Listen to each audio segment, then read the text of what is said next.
If it wasn't for my past, I wouldn't be where I am today. So I'm grateful, no matter how hard it was at times.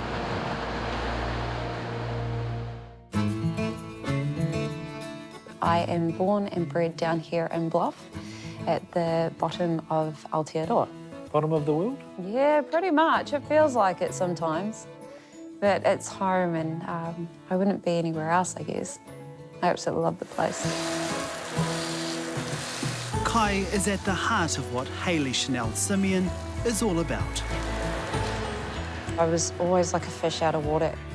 But in a kitchen, I guess it's kind of like therapy or part of who I am. Her passion is putting southern delicacies on the food map at her restaurant, Hayes at the Anchorage. Bluff is more than just the oyster. We've got the pawa, the kora, whitebait, the titi, which we hold dearly. It's a taonga. It all tells a story. Haylee grew up learning how to forage for kai on the motu around Southland. We had a really great childhood and a great upbringing. We were well immersed within mahina kai, so we would hunt and gather. Today, she's on the hunt for piko. Not any kind of piko, you don't want to get sick. But yeah, this is the piko that we harvest.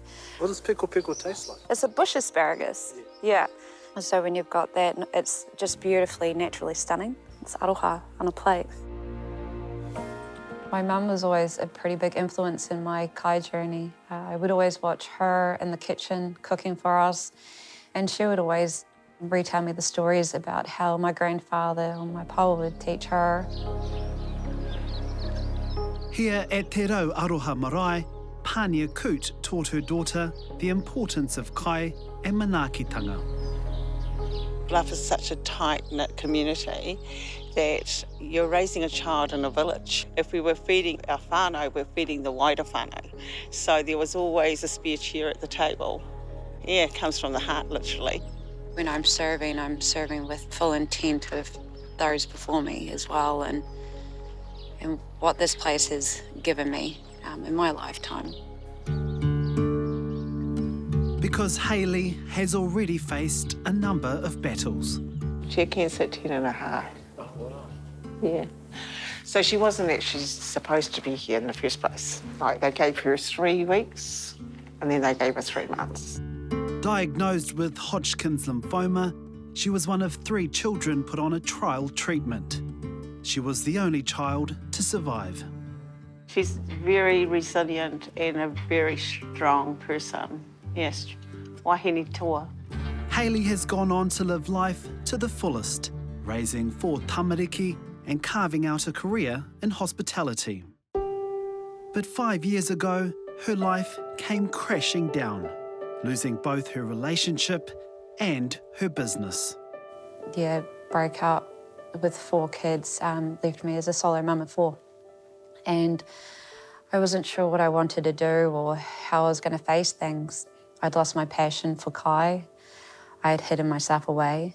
For 3 months, I couldn't even leave the house. Yeah, I was quite depressed and broken. An opportunity came her way when a local pub owner needed help in his kitchen. And then it was, you've got 48 hours.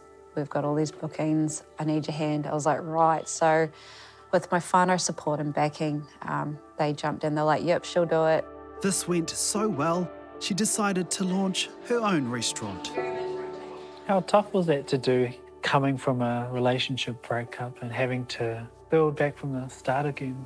It was brutal. Yeah, I was nervous. I was broken, and I was like, oh, what's the worst that could happen at that point? And it was, no, right, you're going to do this for you. Do it for you. And getting up every day was just one foot in front of the other. Haylee opened her own restaurant, Hayes at the Anchorage, in 2020. But establishing during COVID was horrific. We have to give people a reason to want to come down here to Bluff because we're off the beaten track. Did you feel like you had something to prove? After my breakup, I did. Because it's a small community, it's a small town, it was very public. Failure was no option for me at that time. Turning to the kai she was brought up on, helping to bring back her passion. I never seen paua really on the menu.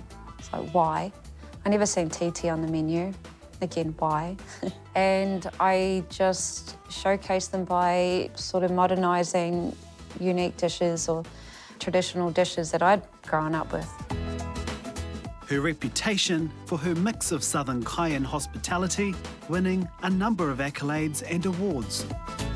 When you have a kai with us at Hayes at the Anchorage, you can not only see visually, but you can taste the passion and the stories and everything that I want that is put on that plate. You understand it, you get a feel for it, and you can taste it. Looks amazing. Can you hear my puku? So this is a bit of you, delicacy and manaakitanga. Correct, so right this there. is a bit of who we are on a plate. We've got our lakiura salmon bruschetted. So that is harvested fresh every week and get that right outside of our local waters. And over here, which is pretty special, is our mutton bird, so our titi pate that I was telling you about. And that is utilising the hearts because we use and showcase all the parts of our resources. A nostalgic dish is having the likes of cream paua on toast. So we found the concept of using the wonton wrappers and we've wrapped it up in a kete bag because a kete is a bag of knowledge. Cheers.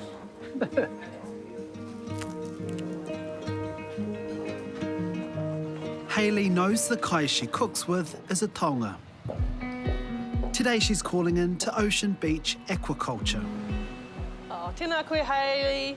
Hey, Bray, how you doing? I'm good. How are you? You too. This former freezing works has been turned into a paua harvesting and research centre. One of our goals is to be able to take the pressure off the wild stocks. Looking after them is hugely important. Haylee often brings her customers here to learn about paua. Rather than a kai being slapped in front of you just to eat for the sake of eating, there's more of a connection. And I think that's what we've been doing is connecting people more with the kai that they're eating and our resources and having the appreciation. Being able to give the stories and the information and the knowledge and the importance of sustainable efforts that they're doing up here to the diners and the customers in the restaurant as well. There are almost 1 million paua here, fed by water pumped from the Fovo Strait. Haylee takes just a small amount for her restaurant, as each paua can take up to 15 years to grow to full size. We're both from here, so this is our home, and these are our taonga, and we care about them very deeply. Her connection to the Te Ao at home is giving her strength through her latest battle. Just over 6 weeks ago, I actually had a heart attack, and it was not on anyone's bingo card or had been forecast. I find solace in places like these to find a bit of clarity when things can get a bit overwhelming and just reflect on what's important in life, I guess. She spent weeks in hospital, but made it back for her 40th to celebrate with her whānau and community. She's still recovering. She still has a wee way to go. I think my challenge will be slowing her down. Haylee is taking her first steps to starting back at mahi. There she is, look at her. Just professional, aren't you? No, Love thank you. Love you. I love you. It's nice seeing you again. You too. Thank you, darling. Enjoy your kai. Serving her most loyal group of customers. We call them our golden girls. They have turned up every Thursday without fail to support me.